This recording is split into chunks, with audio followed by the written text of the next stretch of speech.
আসসালামু আলাইকুম দর্শকগণ, দৈনন্দিন রান্নাবান্না ও রুচিস্বাদু চ্যানেলে সবাইকে স্বাগতম। আশা করছি যে যেখান হতে ভিডিওটি দেখছেন ভালো আছেন, সুস্থ আছেন। দর্শকগণ, গত পর্বে পাটুয়া সি বিচটা আপনাদের সাথে শেয়ার করেছি, আর সেই দিনই বিকেলবেলার অংশটা কাটিয়েছিলাম পতেঙ্গা সি বিচটাতে। তাই আজকের পর্বটা থাকছে কিভাবে এখানে সময় কাটালাম সেই ভিডিওগুলো নিয়ে। চট্টগ্রামে অসংখ্য ভ্রমণ স্থান আছে, তার মধ্যে অন্যতম হলো পতেঙ্গা সমুদ্র সৈকত। ভ্রমণ পিপাসুদের কাছে খুবই জনপ্রিয় স্থানটি। আর এই পতেঙ্গা সমুদ্র সৈকত বন্দরনগরী চট্টগ্রামের একটি জনপ্রিয় পর্যটন কেন্দ্র, আর এটি কর্ণফুলী নদীর মোহনায় অবস্থিত।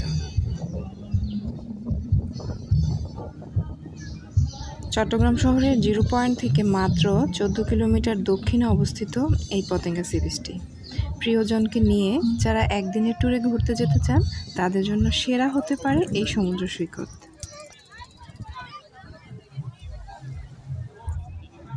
পতেঙ্গা সৈকতের চারপাশে প্রকৃতির যে নৈসর্গিক মনোরম দৃশ্যের হাতছানি আছে, আর তার সঙ্গে সমুদ্র পাড়ের কর্মব্যস্ততা আর বিশাল সমুদ্রের সঙ্গে কর্ণফুলী নদীর মিলনমেলা, এটা দেখে যে কেউই আত্মহারা হয়ে যাবে। মনের সব দুঃখ কষ্টগুলো কখন যে নিমিষেই গায়েব হয়ে যাবে কিছু সময়ের জন্য, তা বুঝতেই পারবেন না। শুধু কি কিছু সময়? অবশ্যই না, এর রেশ অনেকখানিই থাকবে, এবং যাতে স্মৃতি রোমন্থন করতে পারি, আর তার জন্যই এই ভিডিওগুলো করে রাখা এবং আপনাদের সাথে শেয়ার করা, যাতে যে কোনো সময় এই স্মৃতি রোমন্থনগুলো অনায়াসেই করে নিতে পারি।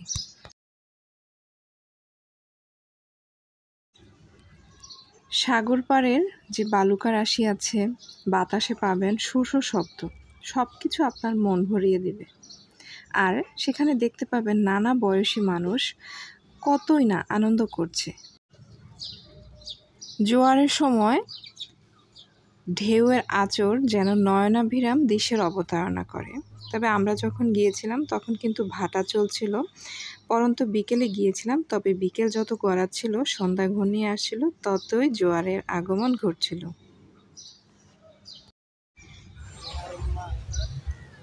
আর জোয়ারের সময় যখন বাঁধের ওপর সবুজ ঘাস দেখবেন, তখন মনটা একদমই ফুরফুরা হয়ে যাবে। এই যে বিকেল হতে না হতেই হাজারো পর্যটক ভিড় জমিয়েছে এই সমুদ্র সৈকতে। কিছুক্ষণ আগেও কিন্তু এতটা লোকবল এখানে ছিল না। এখানকার পরিবেশ এতটাই মনোমুগ্ধকর যে তীরে দাঁড়ালেই কানে বাজবে সাগরের কল্লোল। সাগর পাড়ে দাঁড়ালেই পায়ে এসে দেখবেন লুটিয়ে পড়বে নীল জলরাশির অপার ঢেউ। দেখা মিলবে বিশ্বের নানা দেশের নানা পতাকাবাহী নোঙর করা সারি সারি জাহাজ। ওই যে দূরে কিন্তু অনেকটাই দেখা যাচ্ছে। তবে যেহেতু একদম বিচের কিনারায় আছে, তাই এখানের পানিটা কিন্তু ঘোলা। যতটাই সামনে যাবেন, যখন নৌকায় করে একটু মাঝ সমুদ্রে যাবেন, তখন কিন্তু পানিটা খুবই সুন্দর।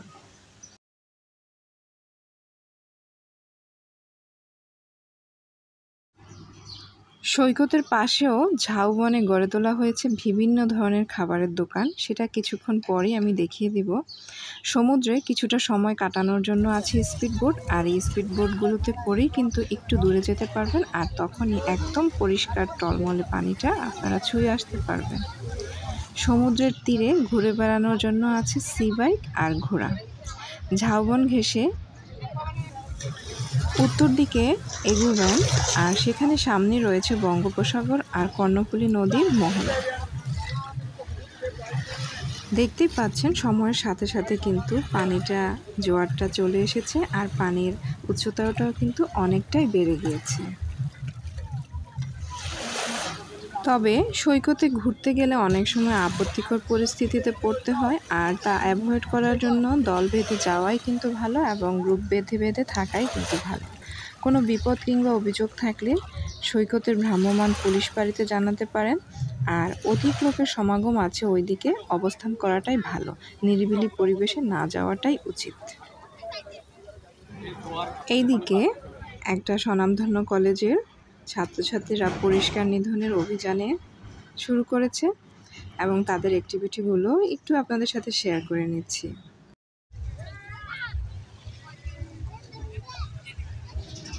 সৈকতে বেড়াতে গেলে নিজস্ব ক্যামেরা নিয়ে যেতে পারেন, আর স্পিড বোটের ব্যবস্থা আছে, নৌকা আছে। ঘোড়া যেখানেই চড়ুন আগে দেখে শুনে অবশ্যই ভাড়া শুনে নিলে ভালো হয়। আগে ভাড়া করবেন না, পরে কিন্তু ঝামেলায় পড়তে পারেন।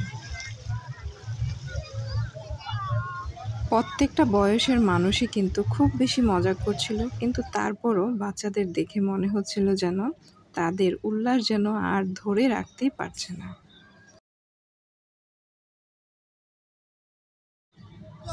আর আমি কি করব, ভিডিওর ফাঁকে ফাঁকে একটু একটা শর্ট নিতে চাচ্ছিলাম, অনেক করেও কিন্তু পারছিলাম না।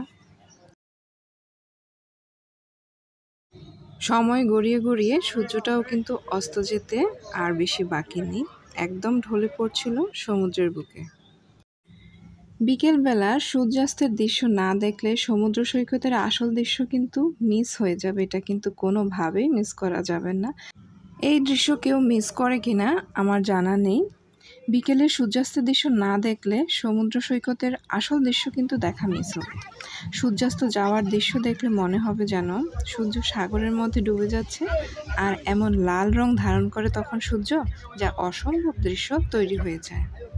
সূর্যটা ডুবে গেল, আর খুব বেশি এখানে থাকার সাহসও তেমন করছিলাম না, তাই উপরে চলে আসলাম। উপরে উঠে দলবল নিয়ে কিছুক্ষণ একটু নাস্তা পানি করলাম আর চারপাশটা একটু শেয়ার করে নিলাম। তবে মাগরিবের আজানের পরে এই দৃশ্যটা আরও সুন্দর হয়, সমুদ্রের দৃশ্যটা, সেই জিনিসটা শেয়ার করতে পারিনি সময় স্বল্পতার কারণে। তাহলে দর্শকগণ, আমার ভিডিওটি ভালো লেগে থাকলে চ্যানেলটি সাবস্ক্রাইব করবেন, ভিডিওটিতে লাইক কমেন্ট শেয়ার করতে ভুলবেন না, আর পরবর্তী ভিডিও পাওয়ার জন্য নোটিফিকেশন বাটনে ক্লিক করে রাখুন। সে পর্যন্ত ভালো থাকুন, সুস্থ থাকুন, ধন্যবাদ।